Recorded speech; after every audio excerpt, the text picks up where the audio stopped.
Мощные колонки и современная световая аппаратура. С сегодняшним оснащением Дом культуры поселка Подь готов посоревноваться даже с самыми крупными сценами республики. На модернизацию в рамках проекта «Сельский дом культуры» учреждение получило почти 2 миллиона рублей. Концертный зал обновили сценическим и проекционным оборудованием, а танцевальный – качественной светомузыкой.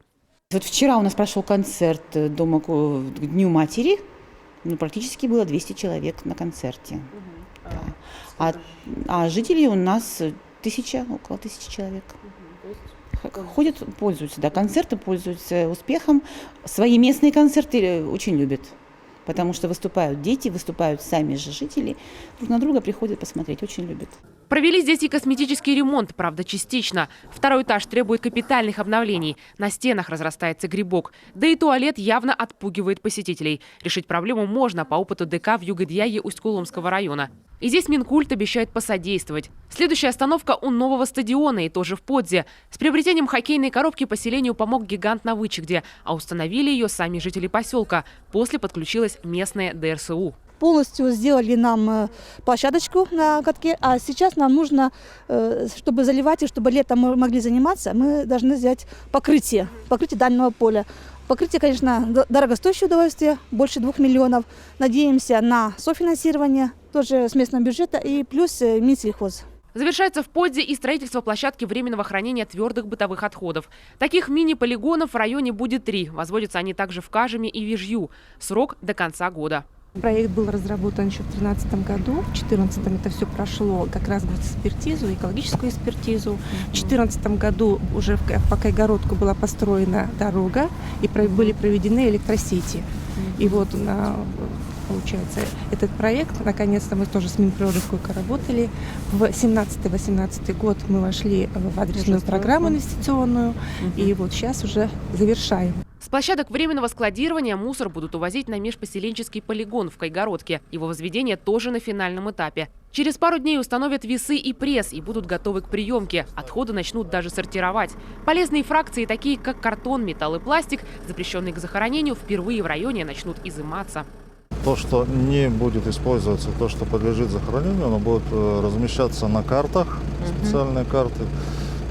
Послойно пересыпаться, есть технология, она в проекте прописана, то есть с учетом того, чтобы не допускать возгорания, необходимо послойная пересыпка.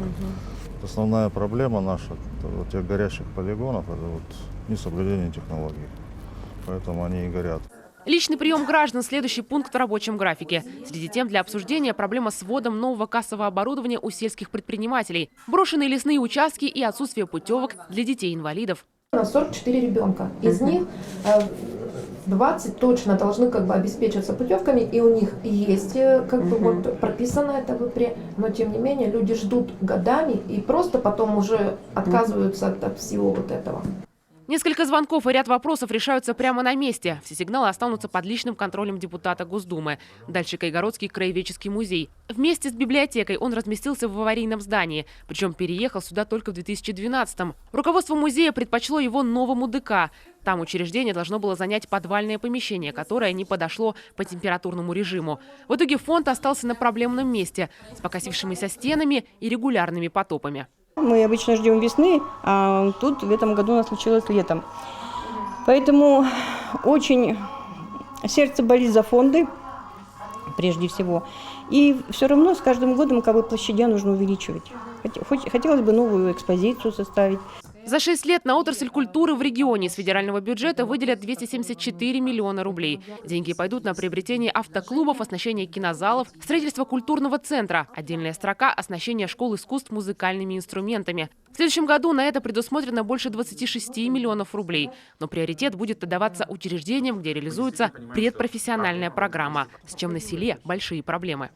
Общее музыкальное развитие для меня лежит в приоритете больше для села. Оно для меня лучше гораздо, понимаете? Предпрофессиональное образование. Что предусматривает? Кадры. Кадры. Как можно говорить, когда пианиста нет? Был у нас такой случай, не приехала пианистка, не захотела ехать. А если мы пригласим кого-то, то жилья нет. То есть проблема на проблеме. Такие же жесткие правила действуют при вхождении в программу «Модельная библиотека». Кайгородская не попадает туда сразу по нескольким критериям. Их Ольга Савастьянова предложила пересмотреть как региону, так и федеральному центру.